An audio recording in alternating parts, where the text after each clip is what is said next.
Welcome to Vintage Gaming Memories. Shall we play a game? Hello everyone, welcome back to the channel. I am excited about this purchase that I made probably a couple weeks ago from when this video has just been published. Now I don't know if any of you have had this experience or desire in the past, but when you look at some old pictures from your childhood, I mean like your early childhood, and then you see something you've forgotten all these years in those pictures, and you think to yourself, I wonder if I can figure out what in the heck that actual name and model is from that picture. Then when you figure that out, your next instinct is to see if you can find one to purchase that's just as nice as the one you had. Well, if you haven't had that desire or experience in the past, then please let me share this one of mine with you. So this is how it goes. I'm looking at these old pictures of my childhood bedroom from the early 1980s. The picture quality isn't the best because it's just really not focused, but I see this radio or boombox, as we call it, back in the background here. Then I start remembering how much fun I had with this during the summer. We had this pool in our backyard and this large wrapping multi-level wooden deck around it that my dad made. I remember playing music on that deck from this boombox, and not just any music. And this would be custom songs that I made by recording them off the radio. You remember that, right? When you used to record music off the radio because you didn't want to spend $10 to $15, or actually you didn't want to ask your parents to spend $10 to $15 on a cassette. So I would make these custom songs by recording them off the radio. I would have like a handful of these Memorex or maybe even TDK cassette tapes. They were like 90 minutes or maybe 120 minutes long. And I would have probably about a handful of those just right next to the boombox ready to go. So once I finished playing both sides of a cassette, I would just eject it, insert the next cassette, press play, and continue on. And all the while, I remember we were playing this while my friends and I were in the pool playing volleyball or just swimming around or maybe even just laying out in the sun on the deck. But anyways, I just have no idea whatever happened to this boombox. It really made the summer of '84 and probably a couple more summers that much more enjoyable. I'm sure my parents just tossed it or maybe sold it or gave it away. Fast forward to this probably past year, maybe even 2023. I still had no clue what the make and model was until I posted that picture in the Facebook group, Vintage Boomboxes. And I asked if anyone could help ID it. I think it only took like a few hours before it was figured out. Well, my next step then was to keep an eye open for this on Craigslist, Facebook Marketplace, eBay, antique shops, or wherever else something old might be sold.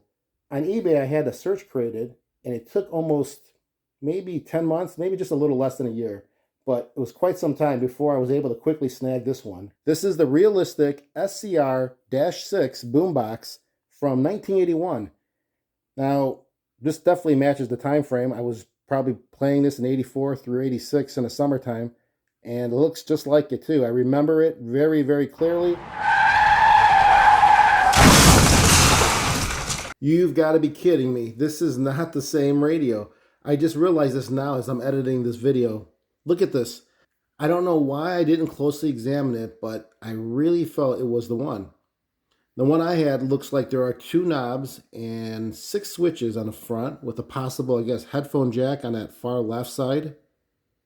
Well, if anyone wants to help out and identify what make and model I had in the picture, I'll find a way to reward you.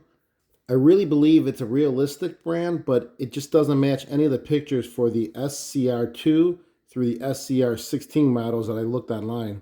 I still can't believe I was searching for the wrong model all these months and then bought it. Well, let's still continue with this video on the realistic SCR-6 that I never owned in my childhood. I'm happy that it looks to be in really good condition. The seller did say, or at least listed it, that it was in working condition. I think he used it in his workshop area. So it was used pretty often. Now it does look like it has to be cleaned up a bit. It's a little bit dusty and maybe polished here and there because I think I can make this thing shine. But overall, it looks really good. So what I'm going to do first is just plug it in, make sure we get some sound and lights working on the display there for the volume and frequency. And then I'm going to go ahead and clean it up, polish it, and we'll come right back and take a look at it. So let's first plug it in. Let's just make sure everything works. All right, I have this on my workbench so you can see it a little bit better. And it might have looked kind of small while I was on the floor, but it's really not a small boombox. Let me give you the measurements here. This is 18 inches across and it stands about, about 10.5, not including the handle. Include that handle, you're almost about 12.5 inches tall. And it is pretty, I guess it's decent depth. It's about 5 inches deep. It's definitely an 80s looking boombox. Realistic brand, Radio Shack. I don't know about what the rating is on this SCR-6, but I do know it's very sought after.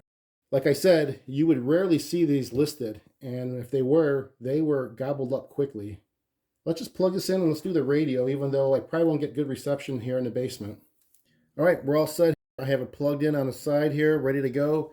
And one thing I noticed as I was just setting this up, and it's something I guess I noticed when I was a child, but never really took interest to it, but there's a cloth or a piece of material inside each of these switches here, and its purpose is really to protect the dust from getting in there.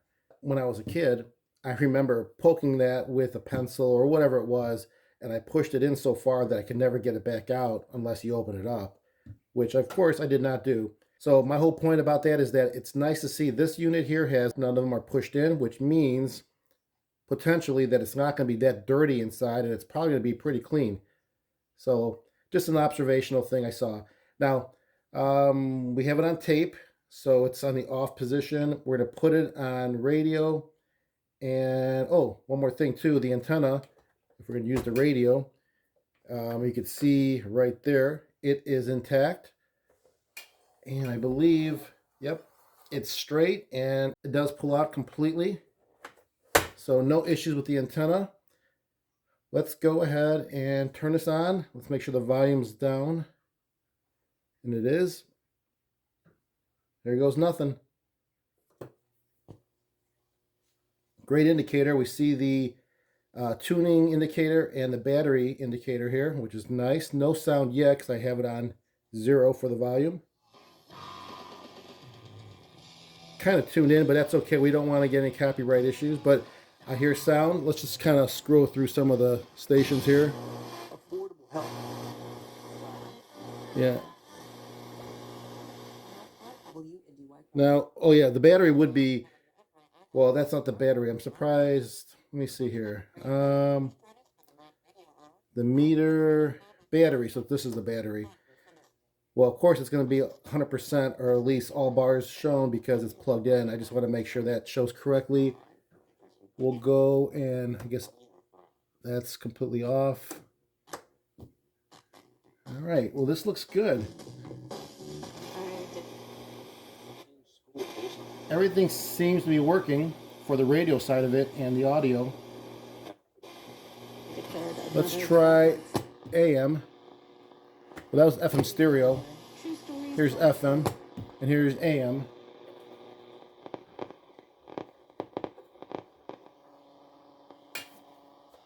I'm sure reception is going to be key to this.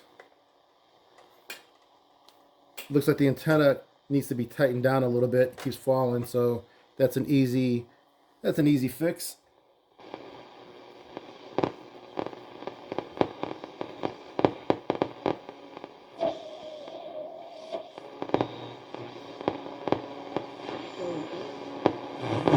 Aspects that influence marital success or failure. All right, AM works. I just had to tune in. Again, reception is not going to be the greatest from where I'm doing this. And there goes the antenna. Definitely will tighten that up. Let's put it back to tape. So it looks like everything works as far as the speakers go, as far as the indicator lights go, and as well as the tuning for AM and FM. Only thing left for me to test now is the cassette deck. And hopefully that will work. Ejects nicely. Again, I believe it will because the seller did say he was using this before. So let's go ahead and try that and then see what we get. So as I was going through my cassettes, I found something that was pretty cool. Let me make some space here. I also tightened this antenna so that's no longer falling. I can't stand leaving something like that and not doing it right away. All right, well, here's what I found. This is definitely 1980. And I had that in one of my pictures, so I still have this from my past, which is pretty cool. It's a cassette caddy, I guess you could call it. And in there are cassettes. And these are the ones I was talking about, the TDKs.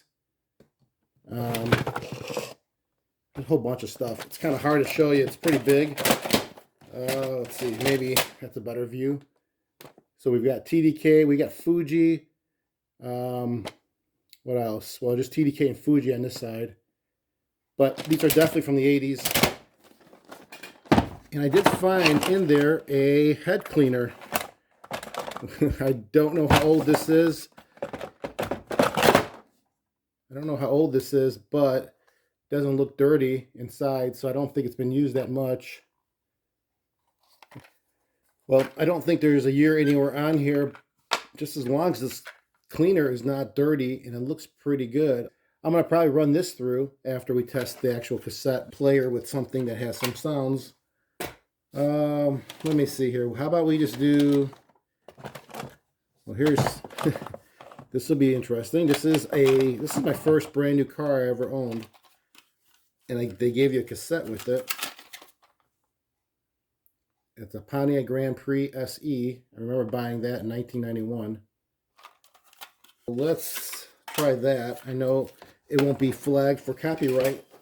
All right, let's put in side 1 since it looks like it's been rewound. Ready to go.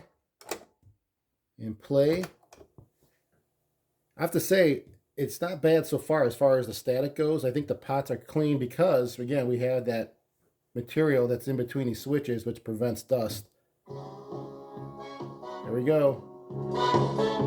Congratulations on your choice of a 1991 Grand Prix, and welcome to a whole new world of Pontiac excitement.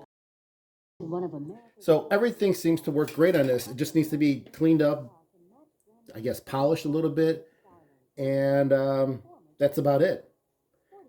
Also, oh yeah, the Dolby light is on too, which is cool. I didn't notice that. Yep. So all indicators surely work on here. Now all the outputs or inputs that we have throughout this unit, I probably won't be able to test.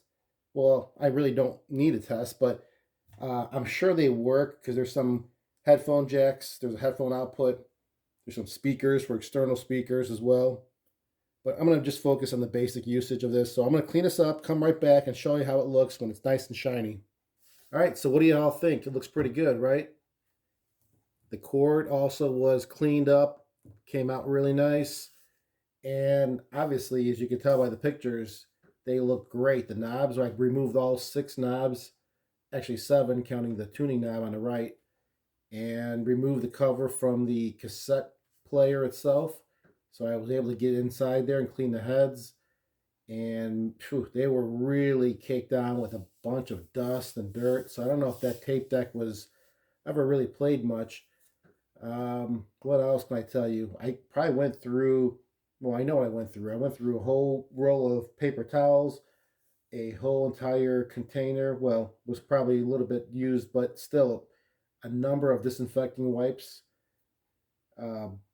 Handful of Q-tips, different sizes, and probably about, I don't know, an hour and a half of my time. But well worth it because it just turned out awesome. This is really clean. I think everything I have, if you could probably tell from my videos, I pretty much clean anything and everything that I get in my possession to the point where it's something I wouldn't mind having on top of my dinner table. So it is completely cleaned, and this is no different. This is an awesome unit. Granted, it's not the unit that I had, but still, it is still a beautiful looking radio from the 80s. And now all that's left to do is actually clean the heads with a tape cleaner like I was talking about earlier, this one here. However, you need to put some liquid cleaning solution on each side here. There's a hole, and that will actually pick up the dirt from the tape as it plays. I don't have any, so I could run it through, but it's going to be a dry run. It's probably not going to do anything as far as picking anything up. I'll probably just move stuff around. So I don't know if I'll do that. But like I said, I cleaned it up pretty well inside there. So the only thing left to do is to plug it in and make sure it still works, and then give you a little tour of everything as well. Let me give you a tour of it now, actually, before I plug it in. Let me show you how it turned out as far as all the sides and the back, the bottom, everything. So you could see it just looks great.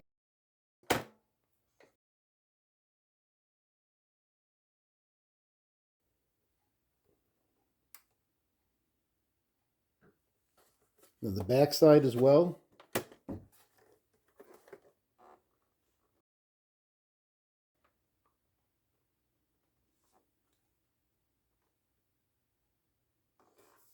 I cleaned all the holes as well. All the screw holes were cleaned out. I mean, really, I don't skip anything when I try to clean things up. And then the bottom. Love it. All right, enough of that. Let's go ahead and try this out.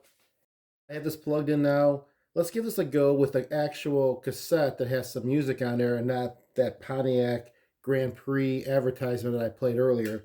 I have a actual mixtape, yeah, it's mixtape, back in the day, I guess, that I recorded from the radio, and I did stop it at a point where I don't think we're going to have any copyright issues. I played it on my other cassette player, so I haven't tried it on here.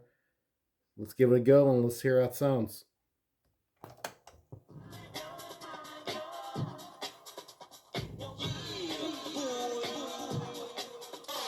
You're in the mix on the B96 Dance Party. So yeah, B96 was a dance party radio station that I would be listening to back in the 80s and 90s in Chicagoland area. But this sounds great. You can see the levels look good. You can't really tell as much as I can tell from being here, but it sounds really clear. There's no static as I change the volume level. It's very clear. Balance does work. Left, right, I can definitely tell. And let's hear the bass.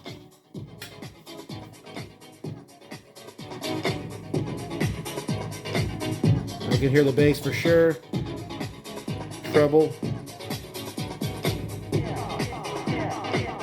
So it sounds perfect. All the knobs work. All the functions seem to work great.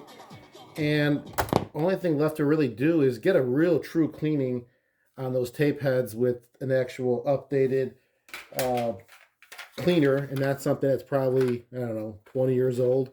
So I will definitely get a nice cleaning done. I did clean it like I said earlier, but that was me just using some Q-tips and some ISO. Definitely want to clean the heads properly. I'm not worried about this tape. I've already made a copy of it, and I think we're fine.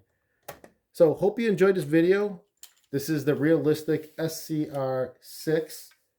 And no, unfortunately, it's not the one I've been looking for, as I mentioned it in my editing of this video. So if anyone has an idea of what radio this is in this picture, by all means, comment down below and let me know. Now, there's one thing I did notice, though, that realistic, this SCR-6 and the SCR-8 model, there are other ones that look just like it on the GE name brand. I don't believe it was a GE that I had. I definitely believe it was a realistic, but maybe I'm wrong. Who knows? Thank you guys for watching. I hope you enjoyed the video. And until next time, keep that gaming passion from the past alive by living it today. Take care, everyone.